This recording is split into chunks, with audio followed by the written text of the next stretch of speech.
je suis conseiller en gestion d'entreprise agricole pour le groupement de gestion agricole de l'Ontario.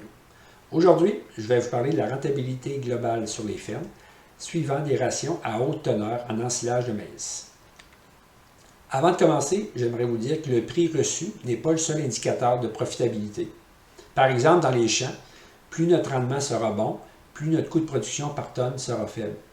Même chose dans le lait, plus notre moyenne de lait par vache sera optimisée, plus notre coût de production par kilo sera faible. Comme on n'a pas de contrôle sur le prix payé et qu'on a un contrôle sur nos charges et nos rendements, on va essayer de travailler aux endroits où on a du pouvoir, c'est-à-dire nos charges et nos rendements. Le profit, c'est calculé comment? C'est un prix reçu moins le coût de production. Notre prix reçu est calculé en prenant un rendement obtenu fois le prix payé moins les charges. Donc, si on réussit à augmenter notre rendement, tout en limitant nos charges, on réussit du coup à augmenter notre profit.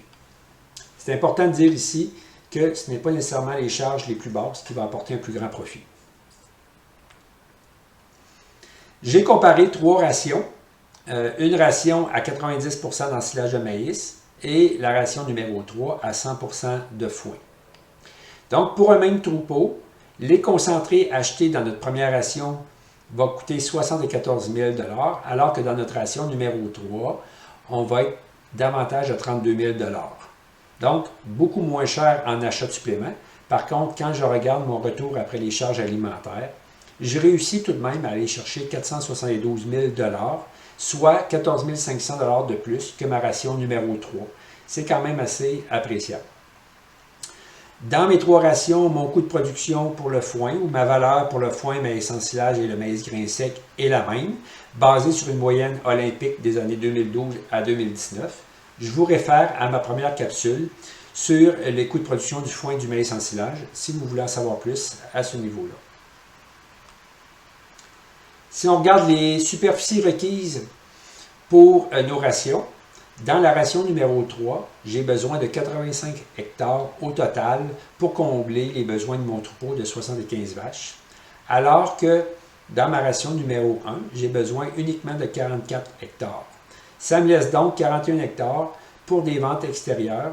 Dans ce cas-ci, j'ai pris ma marge revenu moins dépenses directes dans le maïs pour me donner mon 38 700 $ supplémentaires.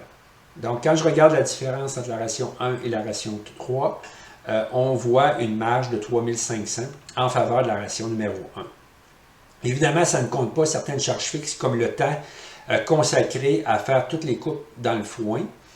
Ça ne compte pas non plus la qualité qui pourrait être ternie à cause d'un gel hivernal ou des intempéries de l'été, comme trop de pluie ou une grande sécheresse. Donc, il y a quand même 3500, c'est peu, vous allez me dire, mais il y a quand même une qualité de travail qui est améliorée avec la ration numéro 1. Donc, si je regarde la rentabilité globale, mon bloc culture et mon bloc lait, bien, on peut voir qu'avec ma ration numéro 1, je réussis à aller chercher une marge de près de 476 000, qui est quand même 18 000 $ de plus que ma ration à 100% de foin. Donc, 18 000 $ pour 75 vaches, c'est appréciable. Ça mérite vraiment que vous étudiez les options pour votre entreprise. Un autre point qui peut améliorer aussi la rentabilité de nos fermes, c'est la double culture. Je ne parle pas nécessairement de l'exemple la plus connue où est-ce qu'on va faire une première coupe de foin suivie d'un semis de soya. Je parle davantage d'une récolte de blé qu'on a rendu à terme ou de seigle et par la suite, on va faire un semis de mélange de fourrage qui va être récolté et entreposé pour nourrir notre troupeau. Le blé ou le seigle pourrait être un semis d'automne ou un semis de printemps selon les secteurs et les climats en conséquence. Donc, il y a des avantages très intéressants pour la double culture. Première des choses, c'est qu'on réussit à faire 2 récoltes avec les mêmes actifs. Donc, on réussit à venir diviser notre charge fixe par ces 2 cultures-là. Ça vient rentabiliser nos céréales à paille, qui sont quand même assez difficiles, je dois le dire, à rentabiliser. Donc, avec l'ajout d'un volume de fourrage, on l'a dit tout à l'heure, une valeur quand même à 237 $ la tonne, ça vaut quand même la peine. Ce fourrage-là, qui est quand même une qualité très intéressante, va être bon pour les sujets de remplacement, donc sujet de la relève. C'est peut-être pas nécessairement pour les vaches hautes productrices, parce que ce n'est pas du fourrage à haute teneur en protéines, mais pour nos sujets de remplacement, ça va vraiment faire le travail. Au niveau qualité des sols, ce qui est intéressant, c'est qu'en faisant ce semis-là, ça vient nous faire une couverture de sol aussi pour l'hiver, un apport de matière organique aussi et un développement racinaire qui va venir travailler contre la compaction. Donc, c'est quand même des avantages très intéressants. Il y a aussi des défis.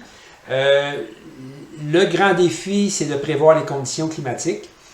Par exemple, un gel hivernal sur les semis d'automne va venir un peu changer notre plan de culture au printemps. Même chose si on a un printemps tardif qui va retarder le premier semis, ça va venir retarder le deuxième semis. Donc, un volume de foin peut-être qui peut être plus ou moins élevé selon le climat. La même chose si on a une sécheresse durant l'été, ça va rendre notre pousse un petit peu plus lente. Donc, c'est vraiment important à ce moment-là d'avoir un bon mélange de fourrage avec une pousse rapide qui donne un volume intéressant. Les conseillers de la coop sont là pour vous guider dans les achats que vous pourriez faire à ce niveau-là. Donc, pour conclure, je vous dirais que pour améliorer la rentabilité sur nos entreprises, c'est vraiment de s'attarder sur l'élément les plus limitants, la planche la plus courte, je vous dirais.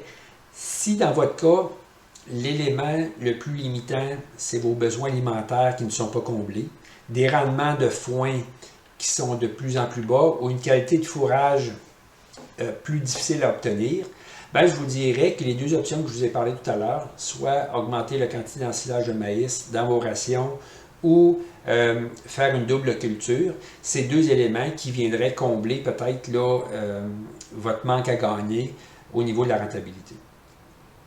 Merci.